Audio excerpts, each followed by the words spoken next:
Hello friends, Mehreen ജിറിപ്പിക്കിലെ പുതിയ വീഡിയോയിലേക്ക് നിങ്ങൾക്ക് സ്വാഗതം. ഈ വർഷത്തിൽ ആദ്യമായിട്ടാണ് കേട്ടോ ഞങ്ങളുടെ ഡ്രാഗൺ ഫ്രൂട്ടിൻ്റെ ഫ്ലവർ വിരിയുന്നത്. ഏപ്രിൽ 7, 2026. കഴിഞ്ഞ വർഷമൊക്കെ ഏപ്രിൽ ലാസ്റ്റായിരുന്നു വിരിയാറ്.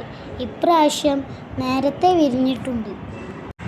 2 മാസം മുന്നേ ഞങ്ങൾ നല്ല വളം കൊടുത്തിരുന്നു, അതുകൊണ്ടാണ് നേരത്തെ വിരിഞ്ഞത്. ഞങ്ങൾ എന്തൊക്കെ വളമാണ് കൊടുത്തത് നിങ്ങൾക്ക് കാണിച്ചു തരാം. വീഡിയോ സ്കിപ്പ് ചെയ്യാതെ കാണുക.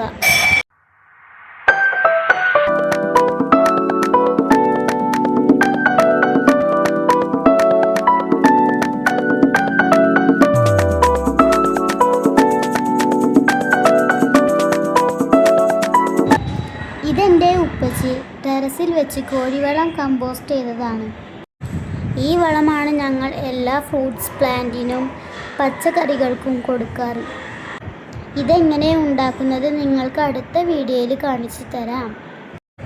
ആദ്യം ഇതിൻ്റെ താഴത്തുള്ള പുല്ലുകളും കളകളും ഒക്കെ പറിച്ചെടുക്കണം. വേര് പൊട്ടാതെ സൂക്ഷിക്കണം കേട്ടോ. ആദ്യം കുമ്മായം ഇടുക, എന്നിട്ട് 15 ദിവസത്തിന് ശേഷം കഴിഞ്ഞിട്ടാണ് മറ്റുള്ള വളങ്ങൾ ഇടുന്നത്. ഒരു കൊട്ട അളവിൽ കമ്പോസ്റ്റ് എടുക്കുക. മുന്നേ കുമ്മായം ചേർക്കാത്തത് കൊണ്ട് ഞങ്ങൾ ഡോളോമൈറ്റ് ഇടുന്നു. അതിനുശേഷം നല്ല എല്ലുപൊടി ചേർക്കുക. പിന്നെ വേപ്പിൻ പിണ്ണാക്കും ചേർക്കണം. എന്നിട്ട് നന്നായിട്ട് മിക്സാക്കുക.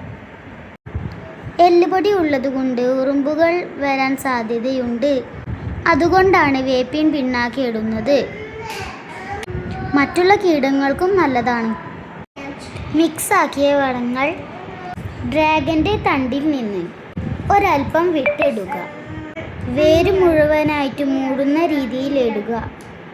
ശേഷം നന്നായി നനച്ചു കൊടുക്കുക.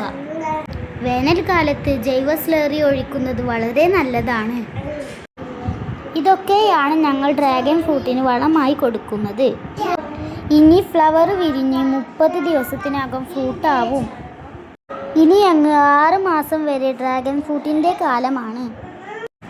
ഡ്രാഗൺ ഫ്രൂട്ടിൻ്റെ വിശേഷങ്ങളുമായി ഇനിയും ഞാൻ വരാം. എല്ലാവരും ലൈക്കും സബ്സ്ക്രൈബും ഷെയറും ചെയ്യണേ.